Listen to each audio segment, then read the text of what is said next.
May 1941. The cold waters of the Baltic Sea reflected the grey steel hull of the most powerful warship Germany had ever built.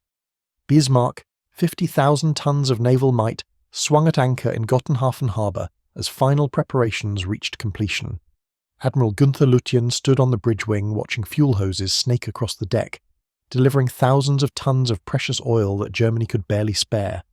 This single sortie would consume fuel sufficient to run Berlin's remaining power plants for weeks. The battleship's crew of 2,365 men moved with practiced efficiency, loading ammunition, storing provisions, conducting final equipment checks. Most believed they were departing on a routine training exercise. Only senior officers knew the truth. They were sailing into the Atlantic to wage commerce war against British convoys, targeting the maritime lifeline keeping Britain fighting. What none of them knew, not even Lutyens with all his experience, was that this maiden operational voyage would become one of naval history's most dramatic hunts, a chase spanning thousands of miles that would demonstrate both the awesome power and fatal vulnerability of surface raiders in the age of radar and naval aviation. The mathematics of survival had already turned against them. British codebreakers at Bletchley Park had decrypted German naval signals. British reconnaissance aircraft were tracking their movements. The Royal Navy was mobilising forces from across the Atlantic. Bismarck and her escort, heavy cruiser Prinz Eugen, were steaming toward an enemy that knew they were coming, possessed superior numbers, and would demonstrate relentless determination to hunt them down regardless of cost. The chase would cost over 3,000 lives, including 1,418 men aboard HMS Hood, Britain's most famous warship. It would prove that even the mightiest battleship could not survive alone against coordinated naval and air power, and it would end German surface raiding operations in the Atlantic forever. The voyage began with promise. On May 18th, Bismarck and Prince Eugen departed Gottenhafen under darkness, steering north through the Baltic toward Norway. The German Naval War Staff had planned Operation Rheinübung for months, intending to deploy multiple surface raiders simultaneously to overwhelm British defences. Originally, battleships Scharnhorst and Gneisenau were to participate from Brest. However, both had suffered damage from British bombing, forcing them into extended repairs. Bismarck and Prince Eugen would sail alone. Grand Admiral Erich Raeder issued explicit orders to Lutyens. Primary objective: merchant shipping. Avoid combat with enemy capital ships unless necessary. Preserve Bismarck's combat capability for extended operations. These instructions reflected Germany's strategic reality. The Kriegsmarine possessed only 4 operational battleships compared to Britain's 15 capital ships. Germany could not afford losses in fleet actions. The voyage north proceeded smoothly. German air superiority over the Baltic ensured no British reconnaissance could track them.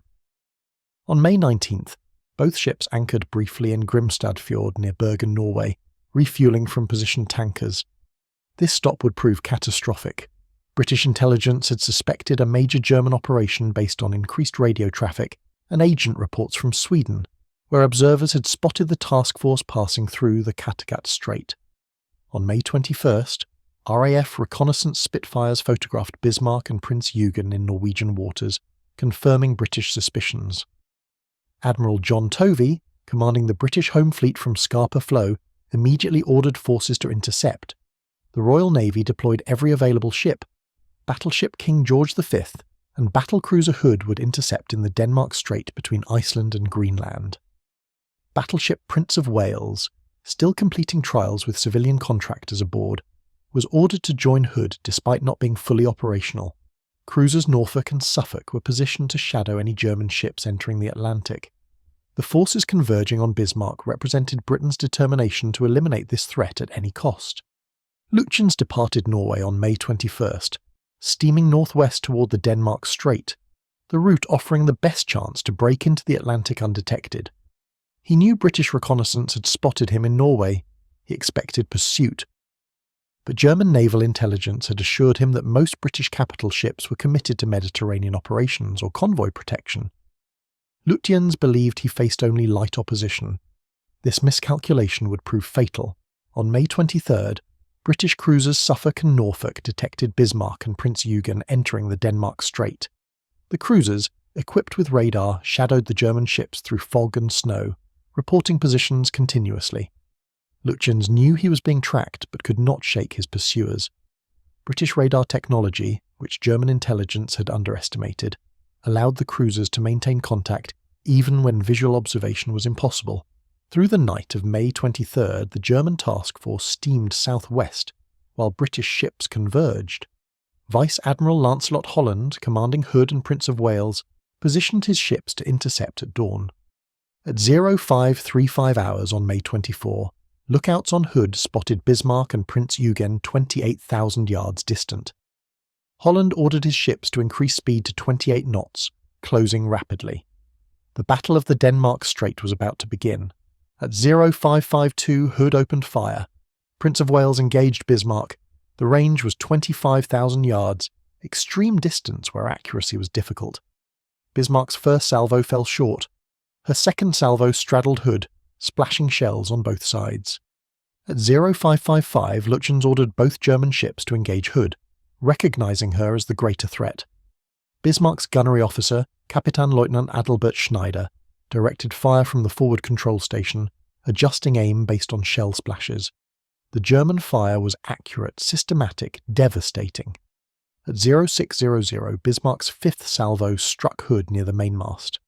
Observers aboard Prince of Wales saw shells hit, followed by a massive explosion that erupted from Hood's centre. A pillar of flame shot hundreds of feet into the air. The explosion broke Hood's back, splitting the mighty battlecruiser in two. Her bow section reared nearly vertical before sliding beneath the waves. 3 minutes after being hit, Hood was gone. Of her crew of 1,418, only 3 survived. Ordinary signalman Ted Briggs, able seaman Robert Tilburn, and midshipman William Dundas were blown clear by the explosion and rescued 2 hours later by destroyer Electra. Briggs would later describe the catastrophe. There was a colossal explosion. The ship shook violently. I was thrown against the compass platform. When I looked aft, the after part of the ship was engulfed in flames. I scrambled toward the ladder, but the ship rolled over. I found myself underwater, swimming upward toward light. When I surfaced, Hood was gone. Only burning oil and debris remained. The loss of Hood stunned the British and galvanized them into furious determination. Hood was not just a warship. She was a symbol of British naval supremacy, having visited ports worldwide during the 1930s as an ambassador of imperial power. Her destruction demanded immediate vengeance. Prince of Wales continued engaging but had suffered damage from 3 14-inch hits. Her guns, still being tested, experienced repeated malfunctions. After 18 minutes of combat, Prince of Wales broke off, retiring behind a smokescreen. Lutyens had won a tactical victory but at significant cost. During the engagement, Prince of Wales had scored 3 hits on Bismarck. 1 shell penetrated below the waterline, flooding compartments and contaminating fuel tanks with seawater. This damage reduced Bismarck's fuel capacity by thousands of tons and created an oil leak that left a visible trail across the ocean. Lutyens faced a critical decision. Bismarck had lost fuel capacity and was leaving an oil trail that British ships could follow visually. Continuing into the Atlantic for extended operations was no longer feasible. He chose France, detaching Prince Eugen to continue independently, while Bismarck would proceed directly to Saint-Nazaire. This decision committed him to crossing nearly 2,000 miles of ocean controlled by the Royal Navy. On May 24th afternoon, Lutyens increased speed to 28 knots, attempting to outrun his pursuers. British cruisers maintained radar contact, reporting Bismarck's position every few minutes. Admiral Tovey ordered airstrikes to slow Bismarck until surface forces could engage. At 22:00 hours, 9 Fairey Swordfish torpedo bombers from carrier Victorious attacked Bismarck through deteriorating weather. The Swordfish, obsolete biplanes with maximum speed of 138 miles per hour, seemed absurdly vulnerable. Yet their slow speed made them difficult targets. 1 torpedo struck Bismarck amidships, causing minor damage but confirming that air-launched torpedoes could hit even a heavily defended battleship. During the night of May 24th, Bismarck executed a manoeuvre that temporarily broke contact with British shadowers. Lutyens reversed course briefly, forcing Suffolk to lose radar contact. For several hours, the British lost track of Bismarck's position. Through the morning of May 25th, the British hunted blind. Tovey faced a nightmare scenario. Bismarck could be anywhere in a search area of thousands of square miles. If she reached France, the Royal Navy would have failed. At 10:30 hours on May 25th, British luck changed. The Admiralty's Signals Intelligence Centre intercepted and decrypted a long radio message from Lütjens to German Naval Command. British direction finding stations triangulated the transmission, providing a rough position. By May 26th morning, the British knew Bismarck was heading for France. But Bismarck was faster than most British ships and would reach French air cover before surface forces could catch her unless she was slowed. The solution lay with aircraft carrier Ark Royal, steaming north from Gibraltar. Ark Royal's Swordfish torpedo bombers represented the last chance to cripple Bismarck before she escaped. On the afternoon of May 26th, Ark Royal launched strikes. 15 Swordfish, flying through gale conditions with 40-foot waves below, attacked Bismarck at twilight. German anti-aircraft fire was intense. Bismarck manoeuvred violently, presenting difficult torpedo shots. Yet the Swordfish crews pressed attacks with suicidal courage. 2 torpedoes struck Bismarck, one hit amidships, causing negligible damage. The second struck near the stern, jamming Bismarck's rudders in a 12-degree turn to port. Damage control parties attempted repairs but could not access the steering compartment, which was flooded and inaccessible. Bismarck could no longer steer. She could only steam in circles. This single torpedo hit doomed Bismarck. She could no longer reach France. British battleships were now converging on her position with overwhelming force. Through the night of May 26th, British destroyers harassed Bismarck, launching torpedo attacks and maintaining contact. The destroyer attacks inflicted no significant damage but prevented Bismarck's crew from resting or attempting repairs. Exhaustion and despair spread through the battleship as her crew realised their situation was hopeless. Dawn on May 27th brought British battleships King George V and Rodney within striking distance. Admiral Tovey ordered engagement at 08:47 hours from a range of 25,000 yards. Rodney, with 9 16-inch guns mounted forward, opened fire first.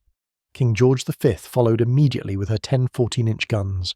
Bismarck returned fire with her forward turrets, but could not manoeuvre effectively.